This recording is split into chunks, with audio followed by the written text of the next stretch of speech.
हाँ, लेकिन जैसा कल भी मैंने कहा था कि बुल्लिया रब ते तो दूर नहीं, पर तेरा भी कसूर नहीं। वेखन वाली अख जिड़ी ਉਹਦੇ ਵਿੱਚ ਨੂਰ ਨਹੀਂ। और लोकी बुल्ले ਨੂੰ ਮੱਤੀ ਦਿੰਦੇ, बुल्लिया आ ਬਹਿ ਜਾ ਵਿੱਚ ਮਸੀਤੀ, ਤੇ ਵਿੱਚ ਮਸੀਤਾਂ ਦੇ ਕੀ ਕੁਝ ਹੁੰਦਾ ਜੇ ਦਿਲੋਂ ਨਮਾਜ਼ ਨਾ ਨੀਤੀ।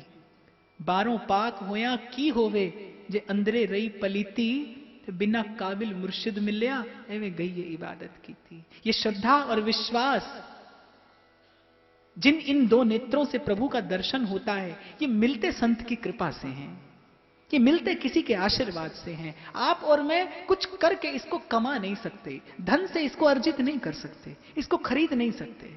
ये किसी की कृपा से मिलता है, किसी की दया से मिलता है, ये उसकी मेहर से मिलता है। शायद इसीलिए कबीर कहते हैं, हरि सो लागे रहो मेरे भाई, तेरी बनत बनत बन जाए। भजन करते रहना। हो सकता है आज मन घबरा जाए, हो सकता है आज प्रतिकूलता में मन घबरा जाए, लेकिन उस घबराहट से भी घबराना नहीं। समझ लेना आज शायद मन का पात्र इतना तैयार नहीं है। भजन करते रहना। आपके जीवन में भजन होना चाहिए, भजन का प्रयास होना चाहिए। कहां पहुंचे हो इस बात की चिंता नहीं करना, कब पहुंचोगे इस बात की भी चिंता नहीं करना, बस भजन करना, भजन करने का प्रयास करना। रविदास जी का यश और बढ़ गया। और प्रभु जब भक्त के जीवन में दुख लेकर आए, प्रभु जब भक्त के जीवन में कष्ट लेकर आए, निंदा के क्षण आए, तो भक्त समझ जाता है कि अब प्रभु कोई बहुत बड़ा उपहार देने वाले हैं। मैं छोटा सा उदाहरण देता हूं प्राय करके। जैसे आप एक बालक को ऊपर उछालते हो तो बालक हंसता है, रोता नहीं। क्यों? क्योंकि वो जानता है कि मुझे थामने के लिए कोई है। ऐसे ही जब जीवन की राह कांटों भरी हो जाए तो समझ लेना कि अब जरूर प्रभु थामने के लिए आएंगे, बशर्ते कि विश्वास आपका किसी एक पर हो, बशर्ते कि आपका विश्वास, आपकी वृत्ति बिखरी हुई ना हो। नहीं तो हम लोगों के जीवन में हम लोगों ने स्वयं को, स्वयं की वृत्ति को इतना बांट दिया है कि सोमवार हमको कहीं और जाना है, मंगलवार कहीं और जाना है, बुधवार कहीं और जाना है। और मैं तो कई बार कहता हूं कि आज तो इतनी दुर्दशा हो गई है कि वीरवार के दिन पीर की दरगाह के बाहर आपको माथा रगड़ने वाले हजारों मिल जाएंगे, जबकि आपको इतनी भी जानकारी नहीं होगी कि यहां पर कोई पीर है या कोई मुर्गा दबा पड़ा है, या किसी ने धन अर्जित करने के लिए केवल ये स्वांग रचा है, और हम अपनी श्रद्धा वहां पर बेकार लुटा आते हैं। ये सिर है अमानत सतगुरु दी, था ते झुकाया नहीं जाना। जो हर दर पे झुक जाए उसे सर नहीं कहते। विश्वास सहेज कर, संवार कर रखने के लिए है। यही मनुष्य को मनुष्य बनाता है, यही जीवन को जीवन बनाता है।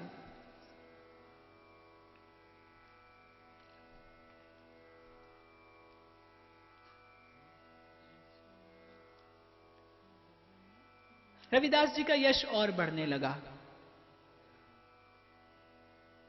चित्तौड़ की रानी महारानी झाली श्री रविदास जी का बड़ा यश सुना, काशी आई दर्शन करने के लिए। रविदास जी का सत्संग हुआ, और कोई अधिकारी जीव हो तो उसको 2 घड़ी में ही पता चल जाता है कि मेरे जीवन का, मेरी वृत्तियों का विश्राम यही है। रविदास जी के चरणों में अपना माथा रख दिया, रविदास जी के चरणों में अपना मस्तक रख दिया, और श्री रविदास जी से दीक्षा ग्रहण कर ली। अब ब्राह्मणों को और आग लगी कि भाई चलो मूर्ति की पूजा करता था, सो बात तो हमने समझ ली, और शायद ठाकुर जी की भी बुद्धि मलिन हो गई थी, तो इस शूद्र के यहां बैठकर और सेवा स्वीकार करते हैं। हम ब्राह्मणों का वेद पाठ उन्हें अच्छा नहीं लगता। ये कोरे ज्ञान की निशानी है कि वो जीव को भगवान से भी विमुख कर देता है। श्रीमद् भागवत में वर्णन आता है, प्रभु को भूख लगती है और ब्राह्मण यज्ञ का हविष्यान देने से निषेध कर देते हैं। अरे प्रभु की माया है, ब्रह्मा जी मोहित हो जाते हैं तो आपकी और मेरी क्या गिनती है। इसीलिए शायद तुलसी कहते हैं, सोई जाने जिन देहु जनाई, जानत तुम्ही होई जाए।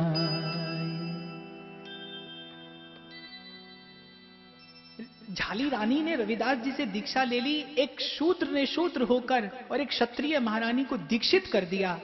ब्राह्मणों को यह बात कतई स्वीकार नहीं हुई।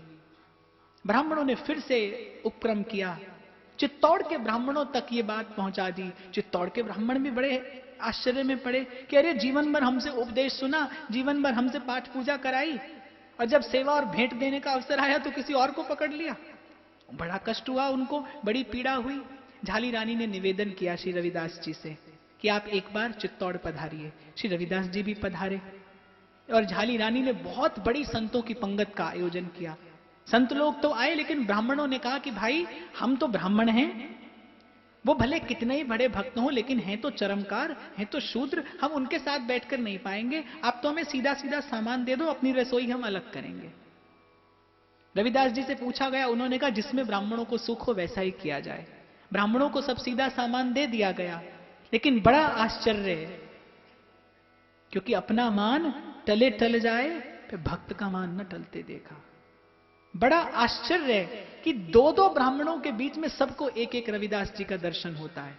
ब्राह्मण अपनी पंगत करने बैठे हैं और कोई भी ब्राह्मण ऐसा नहीं है जिसका स्पर्श रविदास जी न करते हों।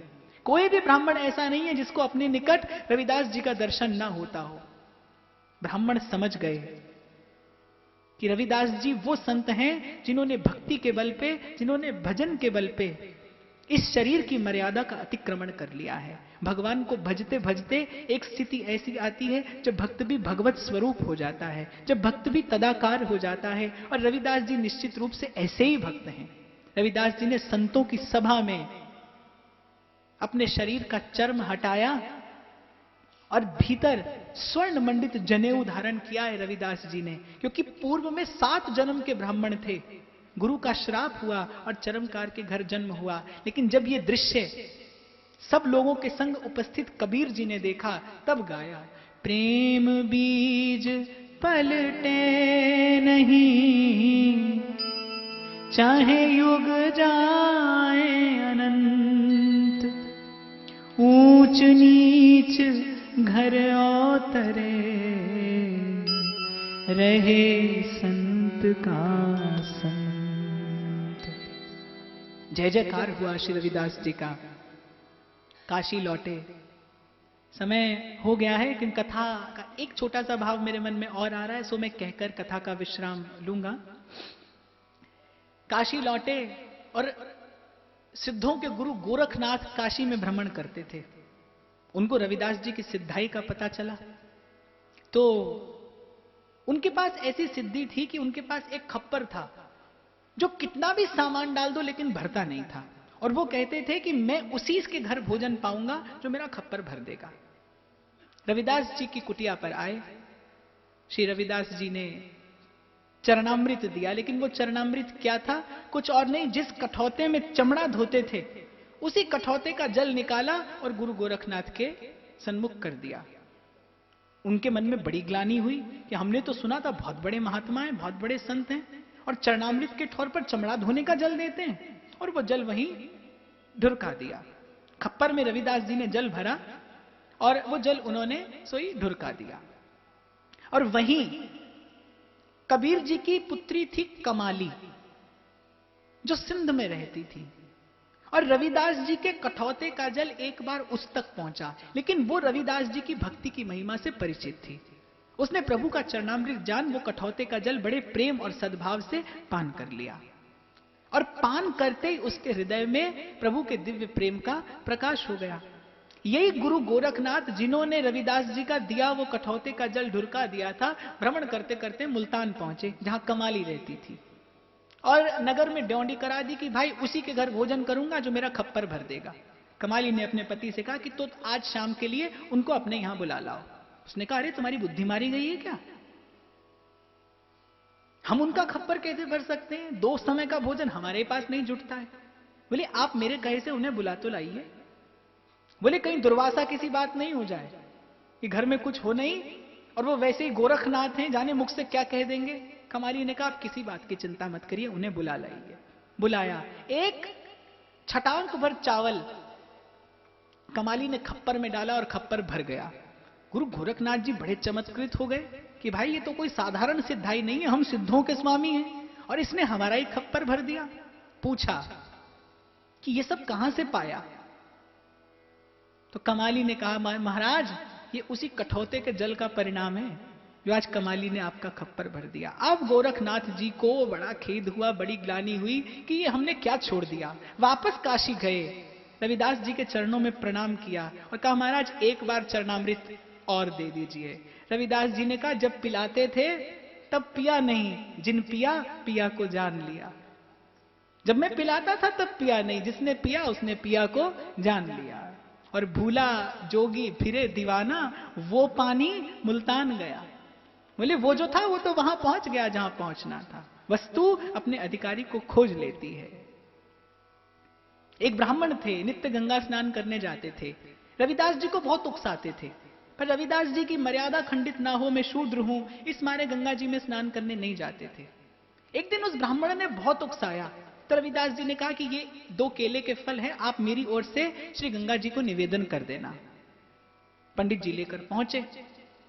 नगर सेठ ने भी एक अमूल्य भेंट दी थी गंगा जी को देने के लिए। पंडित जी अभी मन में विचार ही कर रहे हैं कि भाई पहले पंडित जी की, सेठ जी की भेंट दूं या रविदास जी के ये 2 केले। इतने में गंगा जी ने हाथ बढ़ाया और कहा कि लाओ रविदास जी की भेंट मुझे दे दो। पंडित जी बड़े आश्चर्य में पड़े कि गंगा जी स्वयं भेंट स्वीकार करने के लिए पधारी हैं। वो 2 केले के फल दिए और बदले में गंगा जी ने एक कंकण दिया प्रसाद स्वरूप कि ये जाकर श्री रविदास जी को दे दीजिए। रविदास जी की महिमा का मन में बड़ा विचार सेठ जी को, पंडित जी को आ रहा था। पूछा महाराज इतनी भक्ति आपकी कैसे बढ़ी कि गंगा जी स्वयं आपकी दी वस्तु स्वीकार करने के लिए आई? और रविदास जी ने कहा अब इनसे क्या कहें और क्या ये समझेंगे? बोले कुछ नहीं, ये मेरी पतिव्रता पत्नी के पातिव्रत्य का परिणाम है। अच्छा तो इतनी पतिव्रता आपकी पत्नी है? बोले हाँ। कैसे माने? जाकर उनसे कहना कि वो जो मिट्टी के पात्र में 5 सेर घी भरा है ना, उसको आंगन में लुढ़का दो। हमारा नाम कहना, हमने कहा है कि जो 5 सेर घी मिट्टी के पात्र में पड़ा है उसे आंगन में लुढ़का दो। ब्राह्मण देव ने जाकर कहा और उन्होंने जैसे ही सुना तैसे ही वो घी जाकर लुढ़का दिया। अब पंडित जी ने कहा हमको भी देखना चाहिए हमारी पत्नी कितनी पतिव्रता है। घर गए, बोले सुनो वो जो कल जजमान के यहां से पाव भर घी आया है ना, उसे आंगन में लुढ़का दो। वही भांग पीकर आए हो क्या? घी लुढ़काने को कहते हो? अरे तुम्हें सुनाई नहीं देता? हम तुम्हारे पति हैं, तुम्हें आज्ञा देते हैं, जाओ घी आंगन में लुढ़का दो। आज लगता है बुद्धि नष्ट हो गई है, जाने किस जजमान के यहां से खाकर आए हो। तीसरी बार पंडित जी ने कहा तो बुहारी लगा रही थी, बुहारी लेकर मारने दौड़ी। तब पंडित जी को चेत आया, अरे हम तो जीवन भर विष्णु सहस्त्र नाम करते ही रह गए, घर में ऐसी कुलक्षणी का संग हो तो कैसे गंगा जी हमारी भेंट स्वीकार करें। समझ में आया कि संत की महिमा क्या है, समझ में आया संत का संग जीव को क्या से क्या कर देता है। और ऐसा केवल एक का नहीं, अनेक संत जनों का अनुभव है कि भक्त का जीवन, भक्त का चरित्र बार बार श्रवण करने से, बार बार स्मरण करने से, बार बार गान करने से, बार बार उसका चिंतन करने से, उस कथा में जो निहित अमृत होता है उसका स्पर्श हृदय को होने लगता है, उस भाव का स्पर्श हृदय को होने लगता है और मन में भक्ति का भाव प्रकट होने लगता है।